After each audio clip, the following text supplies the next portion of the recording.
Hello, Austin from Homesteading.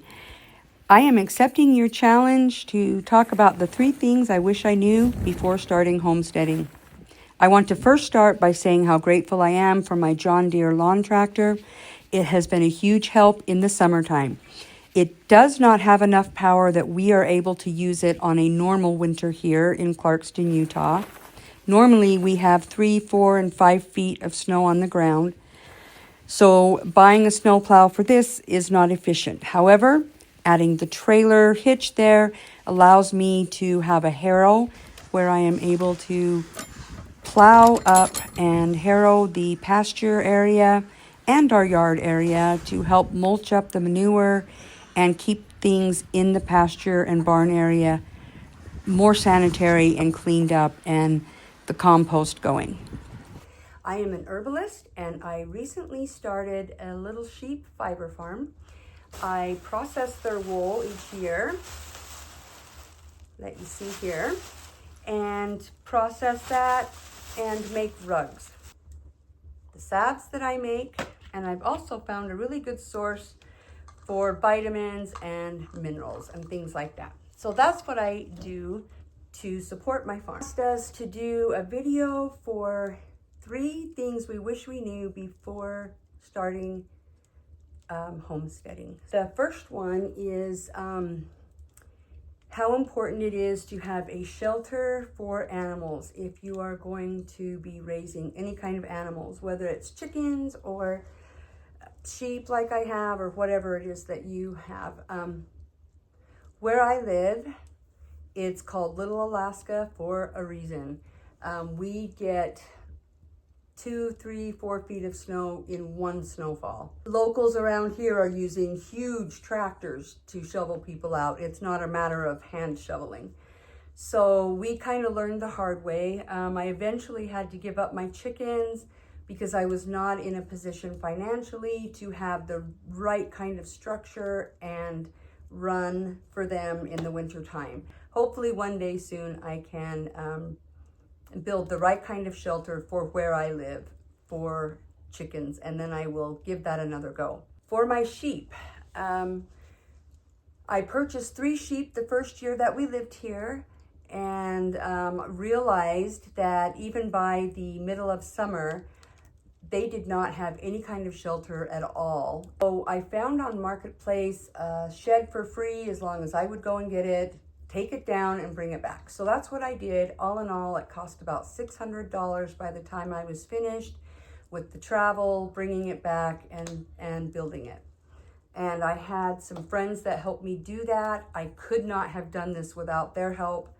To this day, 5 going on 6 years later, that is still the only structure that I have here at our homestead for my sheep. I'm now up to 6 sheep from the 3 that I started with. So that's my first bit of advice. Make sure that you have some sort of shelter that is adequate for your area. The second thing I wish that I knew is that just because you are honest, you're doing the best that you can do to start your homestead, and you're trying to be frugal and you're trying to do all the right things, does not mean that other people are not going to take advantage of you, because they will. Those of you with husbands probably don't experience to the same extent people taking advantage of you, but as a single mom, grandma, woman, and farmer, I have found out the hard way that a lot of people not only can, but they will take advantage of you and leave you holding the bag. I had saved and saved and saved to purchase a 4-wheeler with a snow shovel on it. I found what I thought was a really great deal on the marketplace, Facebook Marketplace. I called the gentleman, explained to him my situation. I know nothing about motors or engines or anything like that. I need something that I can depend on. I have massive amounts of snow that I need to clear away. He was ready for something new, but that this one still worked great. It had many years of really good use left, ready to go. It had the plow included. I went to look at it. He had it running when I got there. I jumped on, took it for a spin. It seemed to run really great. I handed him the $1,500 that he wanted. By the time I got home, we could barely get it started in the back of the truck to bring it down the ramps that I had just purchased, which was another $150. We got it down the ramp. I started driving it around a little and it kept cutting out. And I thought, what is happening here? All in all, by the end of it, I had lost about $1,800.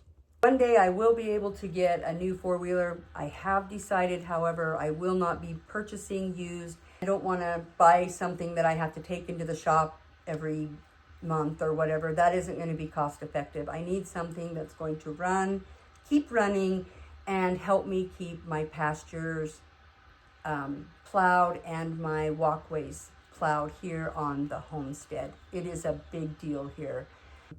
Be very cautious when you are purchasing used, because you can end up losing massive amounts of money by taking somebody's word for something. The number 3 thing that I wish I would have known is that although we did have a place that I could keep the hay, it's cleared across our property from where the barn is.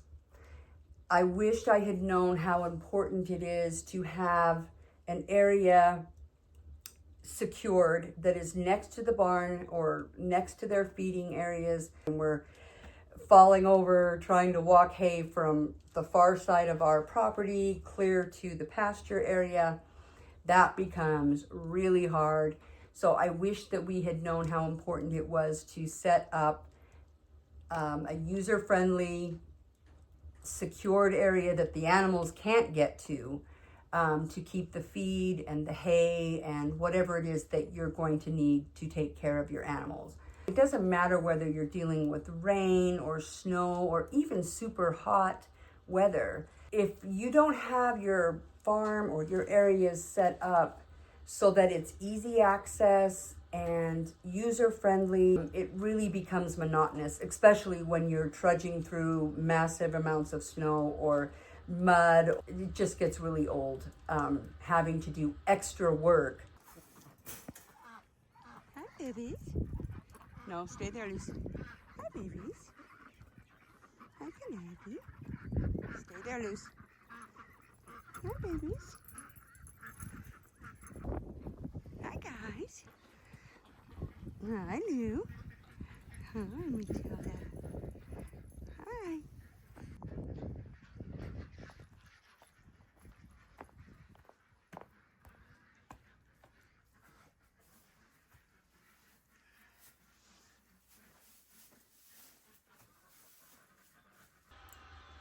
So those are the 3 things that I wished I had known, or I wished I could have put into place right away when starting homesteading. So anyway, I hope that was helpful to somebody. And thanks so much for the opportunity, Austin. I hope everyone is well. Have a great day.